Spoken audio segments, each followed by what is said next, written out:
ಇವತ್ತು ನಾವು push and float ಕಲಿಯೋಣ. ಫಸ್ಟ್ ಬಬಲ್ಸ್ ಆತ, ಆಮೇಲೆ ಫ್ಲೋಟ್ ಮಾಡೋದು ಕಲ್ತ್ರಿ. ಇವತ್ತು ಫ್ಲೋಟ್ ಮಾಡಿದ ಮೇಲೆ ನೆಕ್ಸ್ಟ್ ಸ್ಟೆಪ್ ಅದ ಪುಷ್ ಆ್ಯಂಡ್ ಫ್ಲೋಟ್. ಅಂದ್ರೆ ನೀವು ಅಲ್ಲಿಂದ ಫ್ಲೋಟ್ ಮಾಡ್ಕೊಂಡು ಮುಂದೆ ಬರಬೇಕು.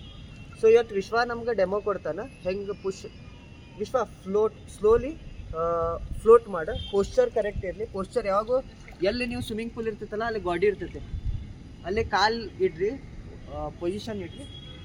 ಈ ಪೊಸಿಷನಿಗೆ ಫ್ಲೋಟಿಂಗ್ ಪೊಸಿಷನ್ ತಗೋ. ಸ್ಲೋಲಿ ಕಿಕ್ ಮಾಡ, ಮುಂದೆ ಬಾ. ಸೊ ನೋಡ್ರಿ, ಕಿಕ್ ಆ್ಯಂಡ್ ಫ್ಲೋಟ್ ನಿಮ್ಗೆ ಎಲ್ಲಿ ಮಟ್ಟ ಆಗ್ತೈತಿ ಅಲ್ಲಿ ಮಟ್ಟ ಅಷ್ಟೇ ಮಾಡಿರಿ. ಬಾ.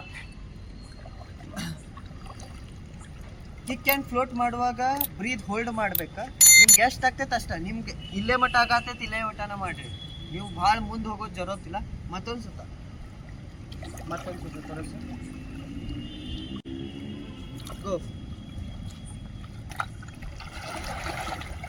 ಸೊ ನೋಡ್ರಿ, ಎಷ್ಟು ಸ್ಲೋ ಮಾಡ್ತೀರಿ ಅಷ್ಟು ಮುಂದೆ ಹೋಗ್ತೀರಿ. ಬ್ರೀತ್ ಹೋಲ್ಡ್ ಮಾಡಿರಿ. ನಿಮ್ಗೆ ಎಲ್ಲ ಮಟ್ಟ ಆಗ್ತೈತೆ ಅಷ್ಟ. ಆಮೇಲೆ ನೀವು ಎದ್ದು ಬಿಡ್ರಿ. ಎಲ್ಲ ಆಗ್ತಲ್ಲ ವಿಶ್ವ ಬಾ. ಇದಕ್ಕೆ ಕಿಕ್ ಆ್ಯಂಡ್ ಫ್ಲೋಟ್ ಅಂತಾರೆ ಈ ಪಾರ್ಟಿಗೆ. ಸೊ ನಿಮ್ಗೆ ಫ್ಲೋಟಿಂಗ್ ಬರ್ತೈತೆ ಅಂದ್ರೆ ಇದು ಕಿಕ್ ಆ್ಯಂಡ್ ಫ್ಲೋಟ್ ಮಾಡೋದು ಸ್ಟಾರ್ಟ್ ಮಾಡಿ. Okay, thank you.